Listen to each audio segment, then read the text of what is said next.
The phone rang urgently in the dim dawn.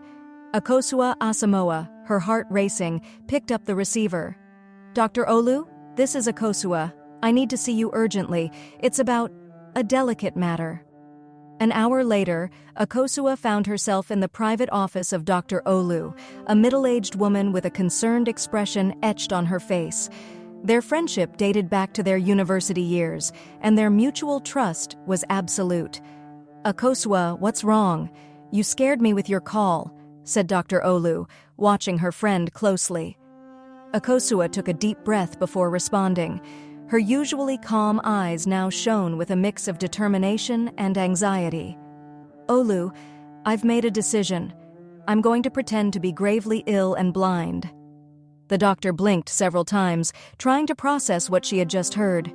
"What? Why would you do something like that?" "I need to know who in my family truly cares about me," Akosua replied firmly. Her normally steady hands trembled slightly as she clutched the edge of the desk. "I want to see how they react when they think I can no longer run the company, when they think I'm vulnerable." Dr. Olu leaned back in her chair, studying her friend with a mixture of amazement and concern. The silence in the room was palpable, broken only by the soft hum of the air conditioner. "Akosua, this is extreme. Have you considered the consequences?" "Every minute since the idea occurred to me," Akosua replied. Her voice was low but firm, filled with unwavering resolve. "I know it's risky, but I need to do it. I've spent my life building this empire, and now I need to know who I can trust to preserve it." The doctor was silent for a moment, weighing the implications of what her friend was proposing. The ticking of the clock on the wall seemed to resonate loudly in the tension of the moment. Finally, she spoke in a soft but firm voice. "If you're determined to do this, you'll need medical help to make it believable. I can't approve of what you're planning, but I also can't leave you alone in this."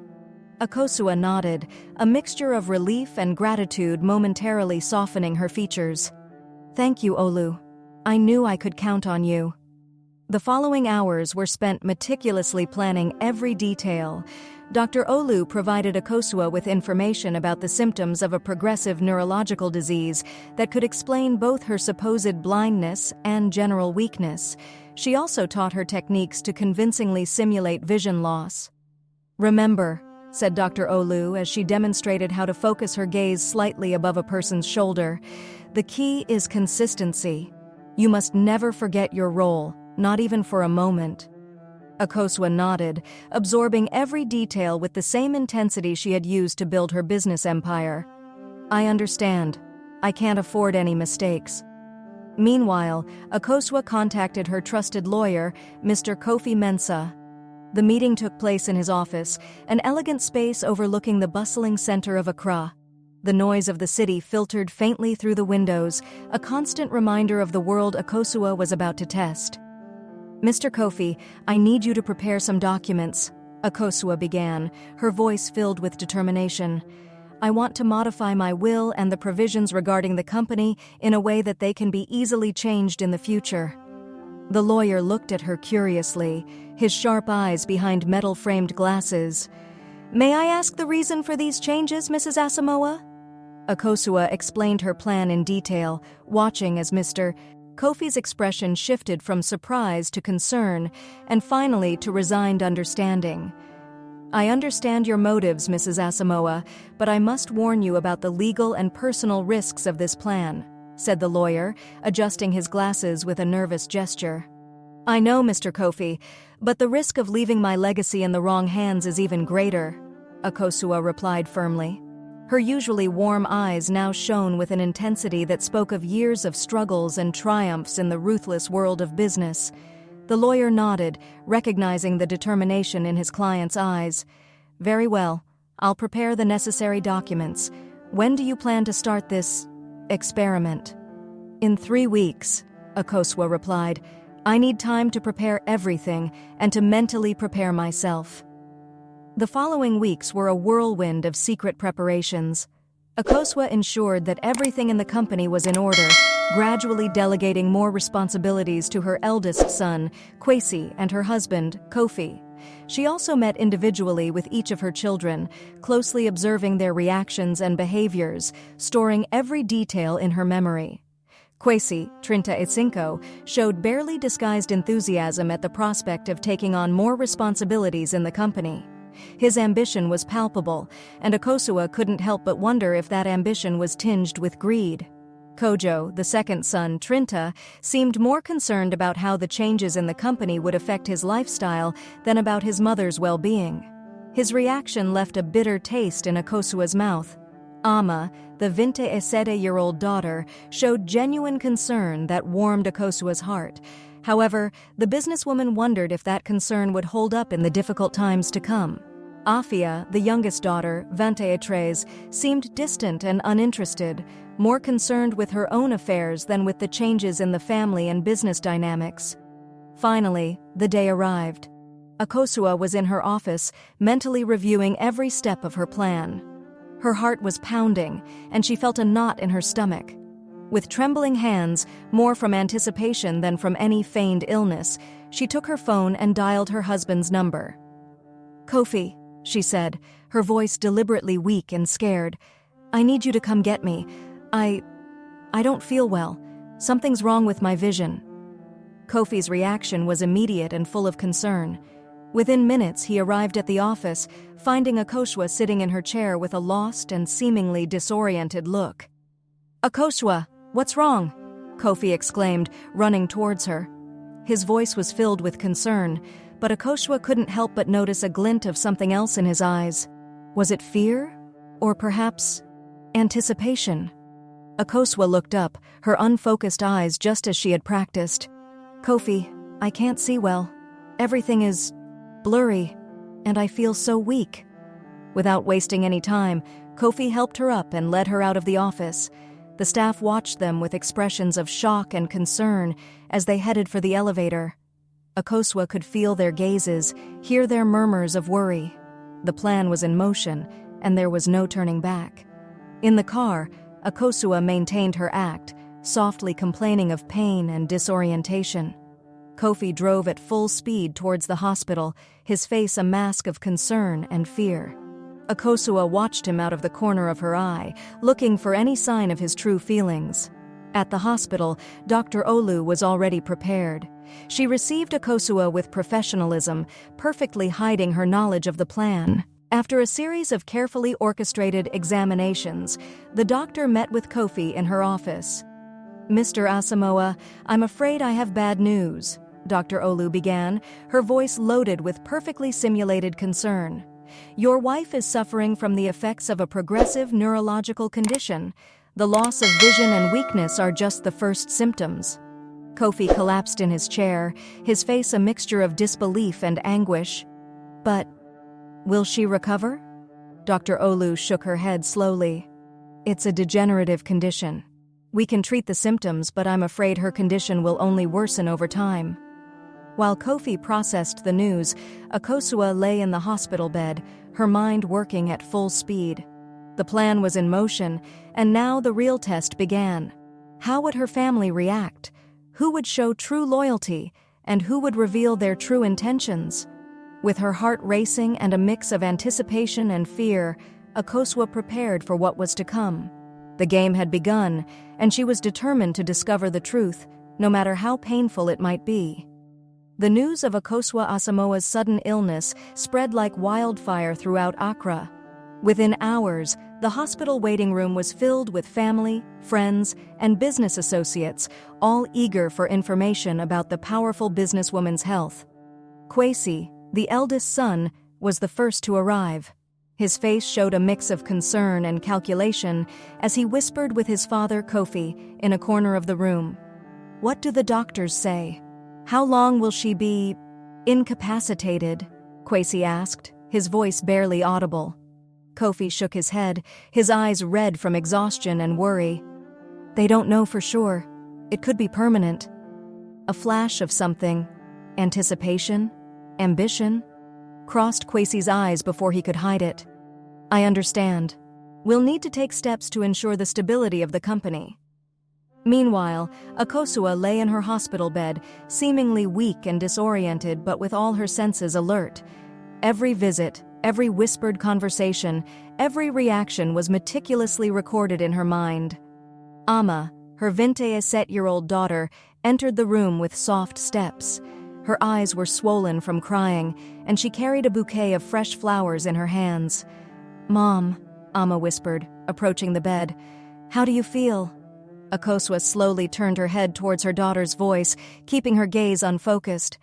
"Ama? Is that you, dear? I can't see you well." Ama choked back a sob and took her mother's hand. "I'm here, Mom. Don't worry. Everything will be fine." The sincerity in Ama's voice made Akosua's heart ache. For a moment, she was almost tempted to reveal the truth, but she held back. The experiment had only just begun. The following days were a whirlwind of visits, medical consultations, and urgent business meetings. Kofi and Kwesi quickly took control of the company, making decisions without consulting Akosua, who was supposedly too weak to participate. One afternoon, while Akosua pretended to sleep, she overheard a conversation between Kofi and Kojo, her second son. "Dad, what about the trip to Dubai we had planned?" Kojo asked, his voice full of impatience. "Kojo, your mother is sick. Now is not the time to think about trips," Kofi replied, clearly irritated. "But we've already invested a lot of money in it. Besides, what's the point of staying here? It's not like we can do anything for her." Akosua had to make a tremendous effort not to react to the coldness in her son's voice. The pain she felt was real, but she forced herself to remain still, maintaining her facade of illness. Meanwhile, in the company, things were starting to unravel. Kwesi, eager to prove himself, made risky decisions that endangered several important contracts. Kofi, on the other hand, seemed more interested in maintaining appearances than in the actual well-being of the company. One night, 2 weeks after the start of her illness, Akosua received an unexpected visit. It was Mr. Kofi, her lawyer. "Mrs. Asamoah," the lawyer whispered, approaching the bed. "How are you?" Akosua maintained her act, responding in a weak and disoriented voice. The lawyer continued, his voice filled with concern. "I've been observing the situation in the company. Things are not going well. Your son Kwesi has made some questionable decisions, and your husband, well, he seems more interested in maintaining his position than in the well-being of the company." Akosua felt her heart race. Could it be that her worst fears were being confirmed so quickly? "What do you suggest we do?" she asked, keeping her voice weak but allowing a hint of her old sharpness to filter through her words. The lawyer seemed surprised for a moment but quickly recovered. "I think we should consider changing the provisions we made before your illness to protect your interests and the future of the company." Akosua nodded slowly. "Do what's necessary," she murmured. As the lawyer left, Akosua was left alone with her thoughts. The plan was revealing more than she had anticipated and faster than she had expected. Greed and ambition were surfacing like sharks drawn to the smell of blood. The following days were a whirlwind of emotions and revelations. Akosua watched from her position of supposed weakness as her family and her company began to crumble. Kofi, her husband, began to be absent more and more, spending long hours away from home and the hospital. When he was present, his displays of affection seemed forced, as if he were playing a role for an invisible audience. Kwesi, for his part, immersed himself in managing the company, making increasingly risky decisions. His ambition seemed boundless, and Akosua could see how the empire she had built with so much effort was beginning to waver under his reckless leadership. Kojo and Afia, the younger children, barely showed up at the hospital. When they did, their visits were brief and superficial, more concerned with maintaining appearances than with their mother's well-being. Only Ama, her 27-year-old daughter, showed genuine concern. She spent hours by Akosua's bed, reading to her, talking to her about her days, trying to cheer her up. Her devotion was a balm to Akosua's wounded heart, but it also made the deception even more painful. One afternoon, while Ama was reading a book to her, Akosua couldn't help but let a tear roll down her cheek. "Mom, are you okay? Do you need anything?" Ama asked, alarmed. Akosua shook her head slowly. No, dear. Just thank you for being here. Amma took her mother's hand and squeezed it gently. I'll always be here for you, Mom. No matter what. That night, alone in her hospital room, Akosua cried silently. The experiment was revealing painful truths, but was also damaging her relationship with the only person who seemed to truly care about her. Was the emotional cost worth it? Meanwhile, in the company, things were going from bad to worse. Kwesi, in his eagerness to prove himself, had invested a significant sum in a high-risk project without consulting anyone. When the news reached Akosua through her faithful assistant, who informed her in secret, she felt like the world was collapsing. How much did he invest?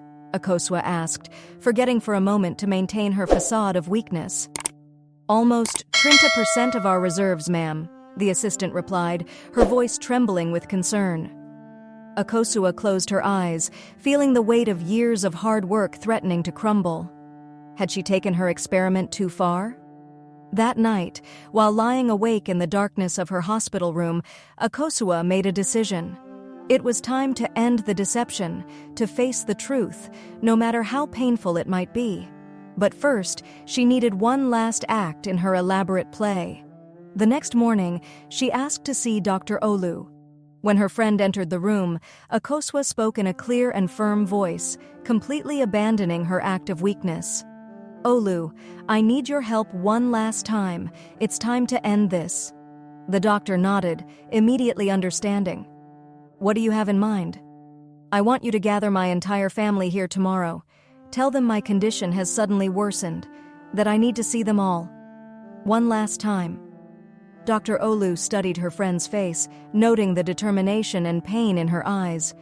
Are you sure about this, Akosua? The consequences are already here, Olu. It's time to face them head-on. As the doctor left to make the necessary arrangements, Akosua mentally prepared for the next day. It would be the moment of truth, the climax of her elaborate plan. How would her family react to discovering the deception? And how would she handle the consequences of her actions? With a heavy but resolute heart, Akosua prepared to spend her last night as a sick woman. Tomorrow, for better or worse, everything would change. Morning arrived with a palpable tension in the air. Akosua Asamoah's hospital room gradually filled with her family members, each entering with a mix of apprehension and concern on their faces. Kofi, her husband, was the first to arrive, his face a mask of worry that didn't reach his eyes. Kwesi followed closely behind, his gaze alternating between his mother and the documents he carried in his hand. Kojo and Afia entered together, their expressions more of discomfort than genuine concern. Amma was the last to enter, her eyes red and swollen, evidence of a sleepless night. Dr. Olu greeted them with a grave expression.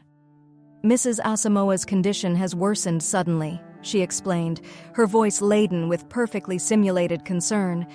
She has asked to see you all, possibly for the last time.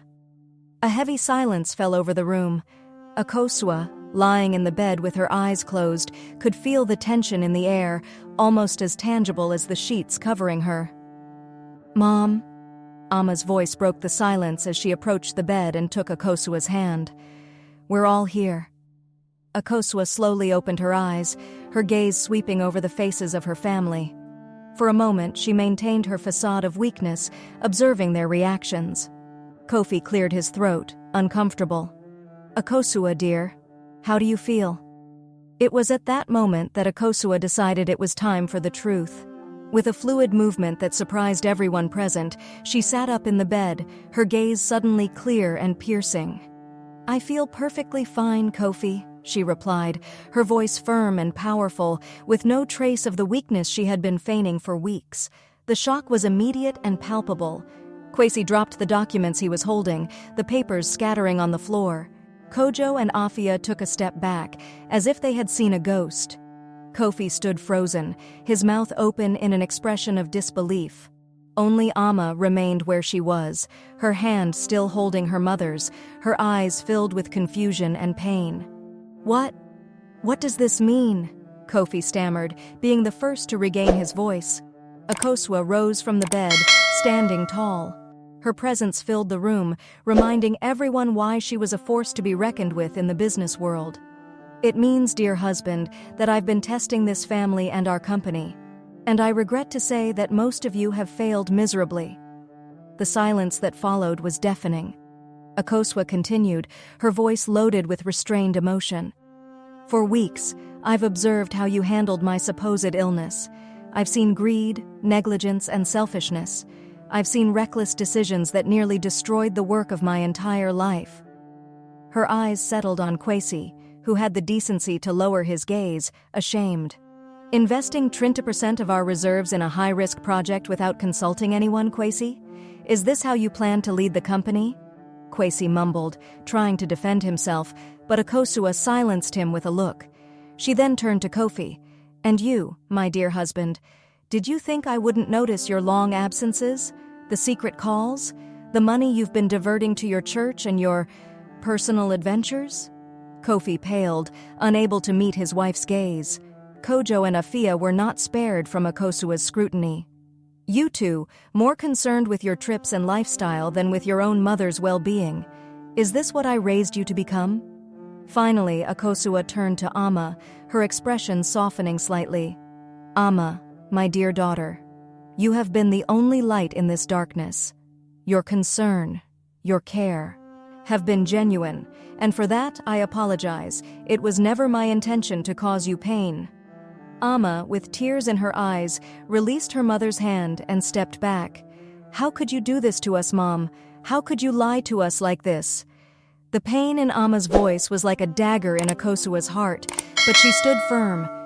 "I did it because I needed to know the truth. I needed to see who truly cared about me and the legacy I've built." She turned to face her entire family. "I've made a decision. From today, Ama will be my successor in the company. She has shown the heart and integrity needed to lead." The reaction was immediate. Kwesi exploded in protests. Kofi began to plead. Kojo and Afia looked at each other in shock. But Akosua silenced them all with a gesture of her hand. "My decision is final. Mr. Kofi, my lawyer, has all the necessary documents. The transition will begin immediately." As chaos erupted in the room, with Kwesi shouting about injustices and Kofi trying to reason with his wife, Akosua approached Ama, who remained silent, processing everything that had happened. "I know this is a lot to take in," Akosua said softly. "And I'll understand if you don't want to accept this responsibility after what I've done. But I believe in you, Ama. I believe you can take this company to new heights with integrity and compassion." Ama looked at her mother, a mixture of emotions crossing her face. "I need time, Mom, to think, to process all this." Akosua nodded. "I understand. Take all the time you need." In the days and weeks that followed, the Asamoah family and the company were plunged into chaos. Kofi, unable to face the consequences of his actions, moved out of the family home. Kwesi, furious at being passed over, threatened to sue but quickly realized he had no legal basis to do so. Kojo and Afia, surprisingly, were the first to approach Akosua to apologize. The shock of the revelation had made them reflect on their actions and priorities. Ama, after several weeks of reflection and long conversations with her mother, finally accepted the role of successor. Under her leadership, the company began to recover from Kwesi's reckless decisions and was soon back on the path to success. Akosua, for her part, found herself dealing with the emotional consequences of her elaborate deception. Although she had achieved her goal of uncovering the truth and securing the future of her legacy, the personal cost had been high. One afternoon, months after the hospital incident, Akosua sat in her office, looking out the window at the bustling city of Accra. Ama entered, carrying a stack of documents. "Mom," Ama said, placing the papers on the desk, "the financial reports for the last quarter. We've managed to recover almost all the losses." Akosua smiled, a glimmer of her old pride shining in her eyes. "I knew you'd do it, Ama. You always had the potential." Ama sat down across from her mother, her expression serious. "Mom, I've been thinking. What you did was extreme. It hurt all of us, but it also forced us to face truths we had been ignoring. In a way, you saved this family and the company." Akosua felt a lump form in her throat. No, let me finish," Amma interrupted gently. "I don't approve of your methods, but I understand why you did it. And I want you to know that I forgive you. This company, this legacy you've built is important, and I promise to honor and care for it as best I can." The tears Akosua had been holding back for months finally flowed. Amma walked around the desk and hugged her mother, both of them crying together, releasing the pain and tension that had built up. When they finally separated, Akosua looked at her daughter with a mixture of pride and regret. "You're stronger than I ever imagined, Amma, and wiser. Thank you for giving me a second chance." Amma smiled through her tears. "We're family, Mom. Despite everything, that will never change." As mother and daughter turned to look out the window, watching the city they had helped build, Akosua realized that although her experiment had come at a high cost, it had also achieved something invaluable. It had ensured that her legacy would be in capable and compassionate hands. The sun set over Accra, bathing the city in a warm, golden glow. For Akosua and Amma, it was the beginning of a new chapter, one filled with challenges, but also with hope and redemption. And so, the story of Akosua Asamoah, the businesswoman who risked everything to protect her legacy, came to an end. But her impact, both on her family and the business world, would continue to resonate for many years to come. Akosua Asamoah's story has taken us on a journey full of emotions, difficult decisions, and shocking revelations. But the journey doesn't end here. Now it's your turn to reflect. What would you do in Akosua's place? Do the ends justify the means when it comes to protecting a legacy? Or are there lines we should never cross, even with the best intentions? Imagine for a moment, if you had to test the loyalty of your loved ones, how would you do it? Or do you prefer to live in uncertainty, trusting blindly? These questions have no easy answers, but exploring them together can be fascinating.